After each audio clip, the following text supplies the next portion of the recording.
À première vue, chacun est sur sa voie. Et pourtant...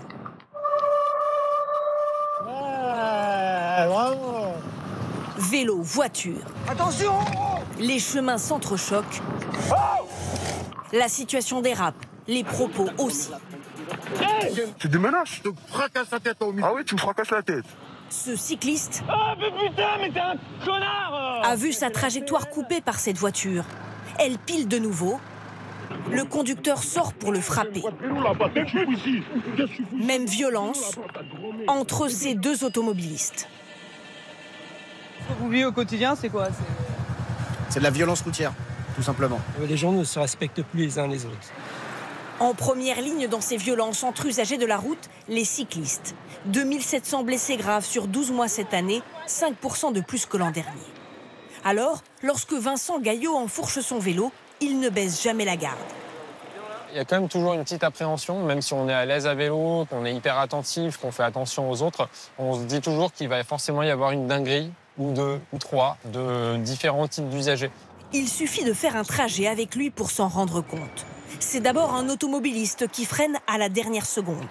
Ouais, donc là, typiquement, ça peut être un bon petit refus de priorité, mais ça passe. Puis un chassé-croisé sportif avec d'autres vélos. Ouais, là où on vient de croiser deux Vélib qui roulaient un petit peu comme des foufous. Et lorsqu'il faut partager la route avec bus et taxi. Et puis là, on a entendu un taxi qui nous klaxonne alors qu'il n'y a pas de danger. Hein.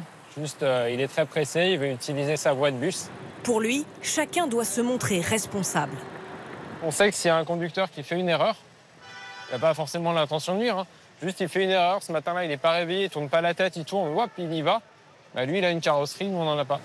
C'est pour cela que la sécurité routière a lancé aujourd'hui cette campagne « Moi, je donne la priorité au respect » pour agir sur les comportements.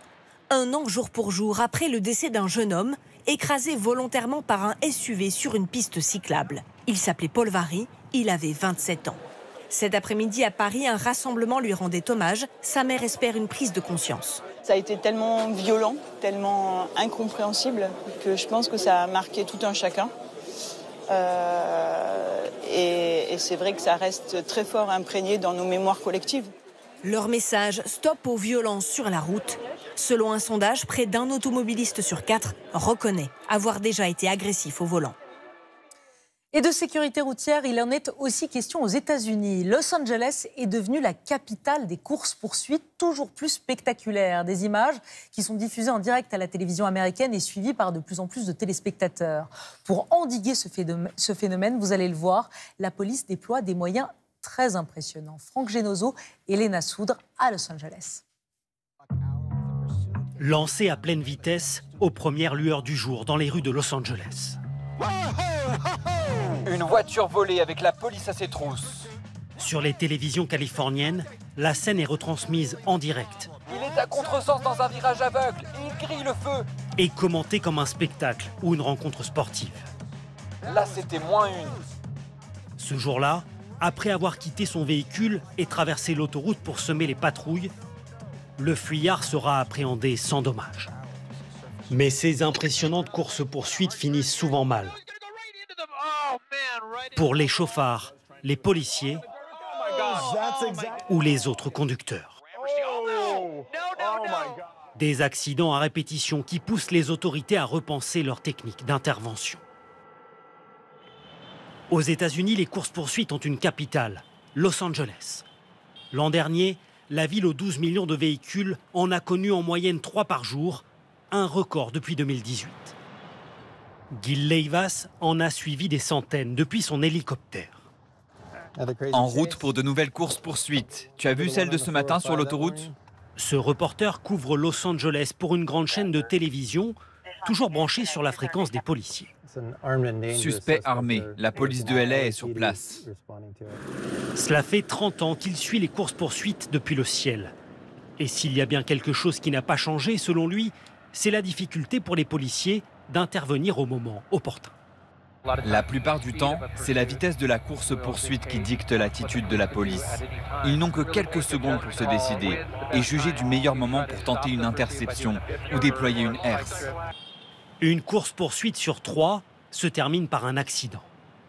Alors, Comment éviter les prises de risques inutiles? Actuellement, voici la technique la plus souvent utilisée par les policiers. Elle consiste à déstabiliser le véhicule en fuite en le tamponnant par l'arrière. Mais à vive allure, elle devient dangereuse. Sur cette vidéo, la tentative d'arrestation provoque un impressionnant accident. Le fuyard est décédé, l'agent de police gravement blessé. La technique ne doit donc être employée qu'à faible vitesse. C'est comme si le policier ouvrait le feu sur le fuyard, sauf qu'il a un véhicule d'1 tonne à la place d'un pistolet. En cas d'accident, qui est gagnant? Personne. Alors, les services de police cherchent des alternatives, comme ce grappin qui se déploie et vient s'accrocher à la roue du fuyard, déjà utilisé par différentes unités. Ou encore ce harpon, destiné à faire éclater le pneu. Certains policiers utilisent également ces lanceurs de trackers GPS qui leur permettent de prendre beaucoup moins de risques. Beaucoup d'études montrent que si on ne s'engage pas dans la course-poursuite, le fuyard ralentit lui-même au bout de quelques minutes. Pour les experts, la technologie permettra bientôt d'aller encore plus loin. Dans de nombreuses voitures neuves, on peut désactiver les moteurs à distance ou au moins les brider et prendre le contrôle de la voiture. La technologie est la meilleure façon de limiter les courses-poursuites. De quoi peut-être endiguer le phénomène? Entre 2017 et 2022, plus de 3000 personnes sont mortes aux États-Unis dans des courses-poursuites impliquant la police.